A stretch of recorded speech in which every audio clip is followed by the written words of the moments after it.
Hello, this is Faith at Faith and Books, and I am going to do a tag for a Tag Tuesday.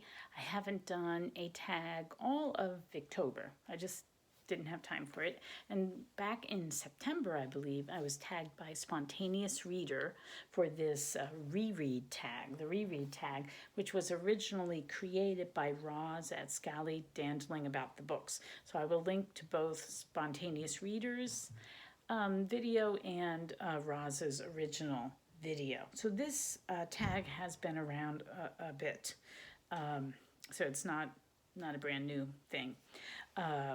Anyway, so let me get started. So the first question is, and the first question really made me think a lot. First question says, let's assume you do reread if you're doing this tag, and I do. So where do you sit on the rereading scale from almost never to all the time? So just off the top of my head, I thought, well, I probably just reread one or two books a year, especially because almost a decade ago, I started doing the read 52 books in 52 weeks, where you try to read at least 52 books in a year. And sometimes I make it, most of the time I don't quite make it. And so that sort of has made me hesitant to reread books, because technically it's supposed to be new books, I think. At least when Robin first set up the challenge, it was about new books. I think she mellowed as it went along. But so anyways, I think that sort of dissuaded me from rereading too many books. But then I went and looked, and I'm looking at my laptop here. I'm going to go, because I keep a record of my reading at my blog, which I'm going to change to Goodreads at some point when I get a moment. And I looked at the books that I read last year, and and this year too, and I did reread a lot of books. And so I thought, well, I did start BookTube, and maybe there were certain situations that maybe encouraged me to reread a lot of books. So I went back the year before to 2018, and I read 51 books that year. And a lot of them were rereads. Like I reread Ruth by Elizabeth Gaskell. I meant to read Sylvia's Lover, which I thought I hadn't read, but then I went back and I did read it, and I read my review, and I realized, oh yeah, I remember Sylvia's Lover.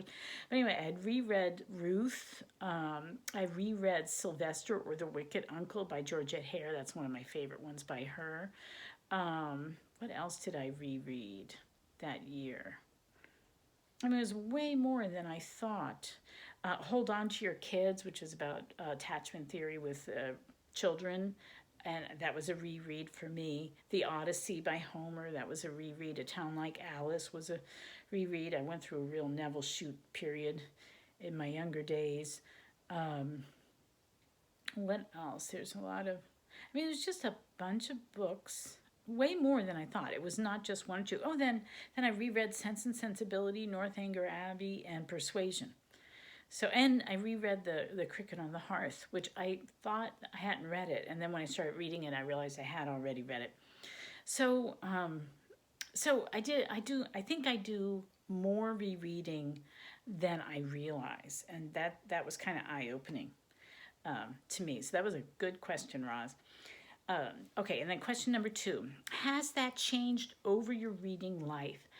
I don't know. I remember rereading books in my youth, and the series that stands out the most is the Little House series, because I think I probably read them all like in 4th grade maybe, and then I know that I reread them every year, probably up through my senior year in high school. I don't know if I did it after that. And then I read them several times to my kids out loud. So so rereading was a habit I think I started doing early on. And so I don't know, I probably reread a lot more than I'm conscious of. And so maybe it didn't change over the course of my life. Question 3 is, when do you reread? And the rest of the question is, maybe immediately after finishing a book, or not till years later, or when the moon strikes.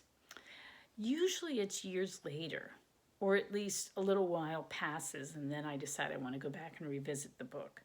But occasionally I do reread the minute I stop. And I think I did that pretty recently for a book, but I can't remember which one. But I have the distinct memory of reading the book Exodus as a teenager by Leon Uris. And I remember trying to read Trinity by him and really hating it and DNFing it. And I tried to read another book by him after I'd gotten married. And I remember finding a very anti-Muslim or Arab. It upset me, which you'd think Exodus would have had that, but maybe I don't remember that aspect of it. I was very, very much into the Holocaust and Jewish history and that sort of thing.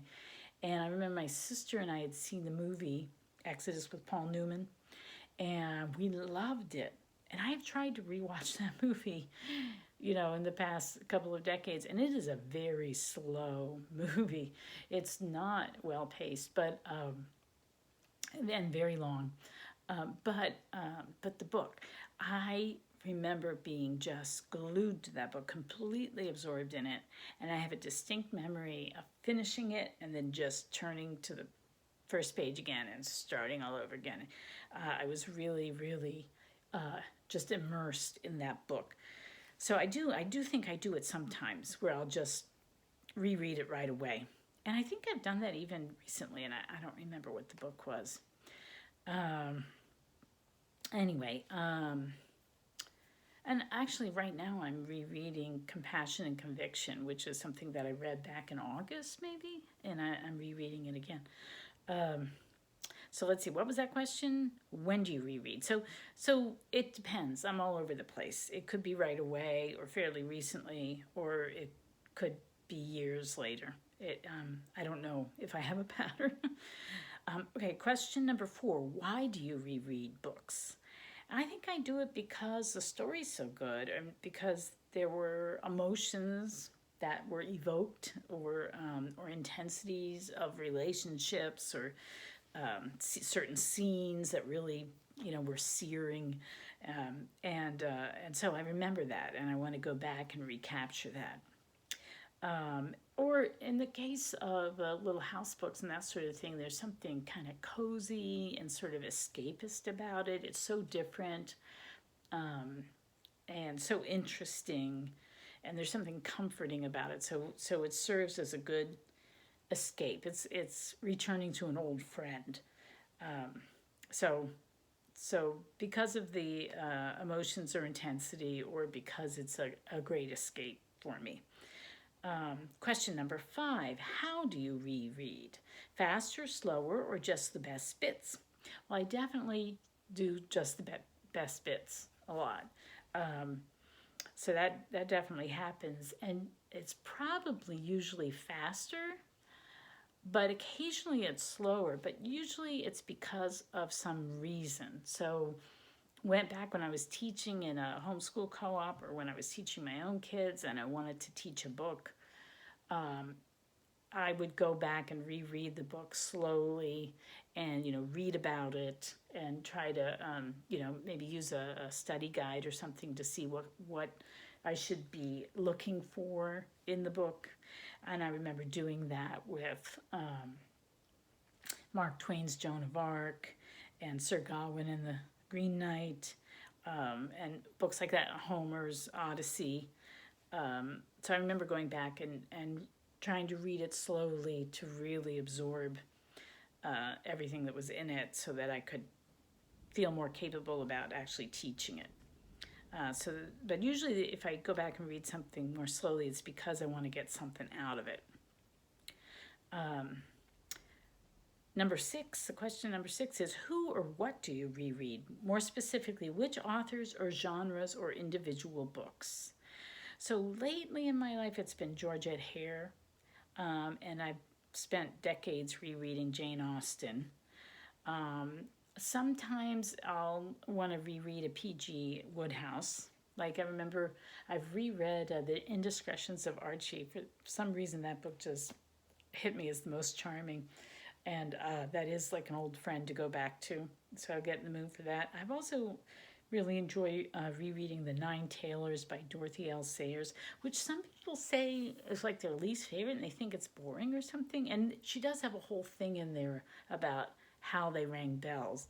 But there's something about the atmosphere of that book that I just love, just out on the fens, and it's so spooky, and the whole, I don't know what it is about that book, but it just evokes something in me that I really enjoy revisiting.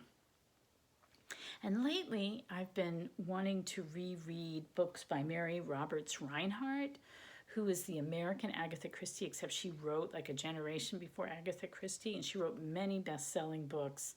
And I went through a spate a few years ago where I was just reading her books like they were potato chips.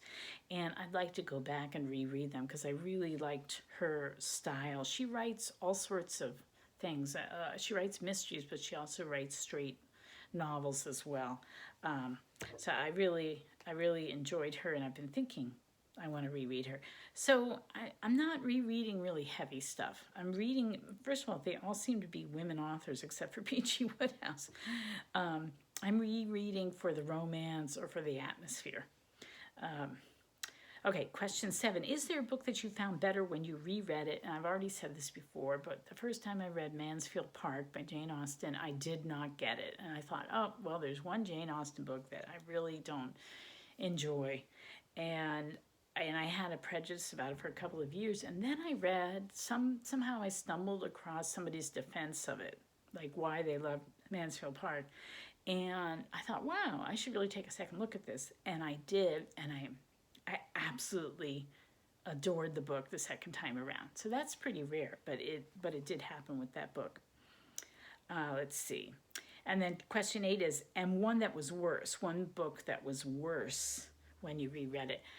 And I just mentioned this, I think it was Hannah at Hannah's Books when she was talking about Thomas Hardy and Tess of the D'Urbervilles.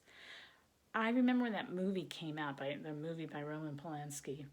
And it was all the rage, and we all went to see it, and that started us, my sisters and our little crowd, into reading Thomas Hardy.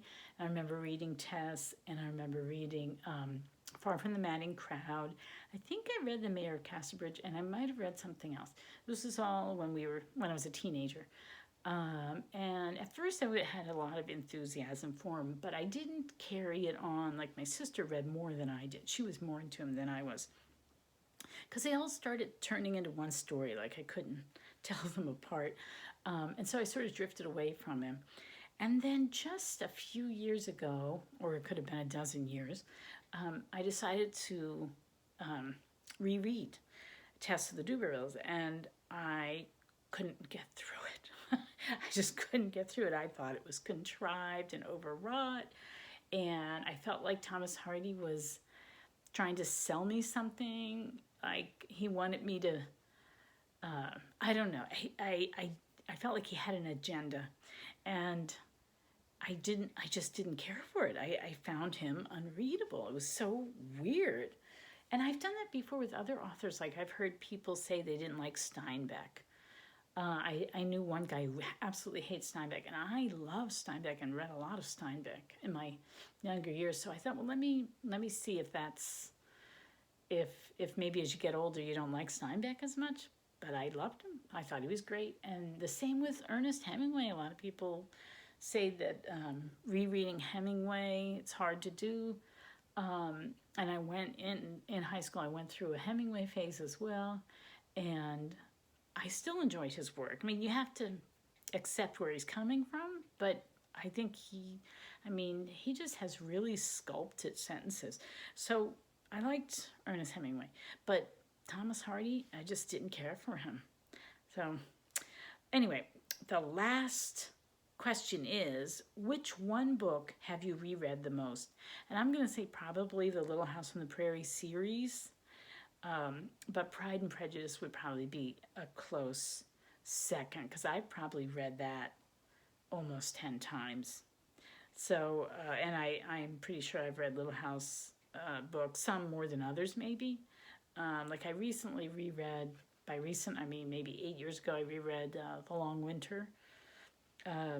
So some of them I might have reread more than others, but I think I've reread them more than 10 times, whereas Pride and Prejudice probably slightly less than 10 times. And there might be other books too that I'm just not thinking about.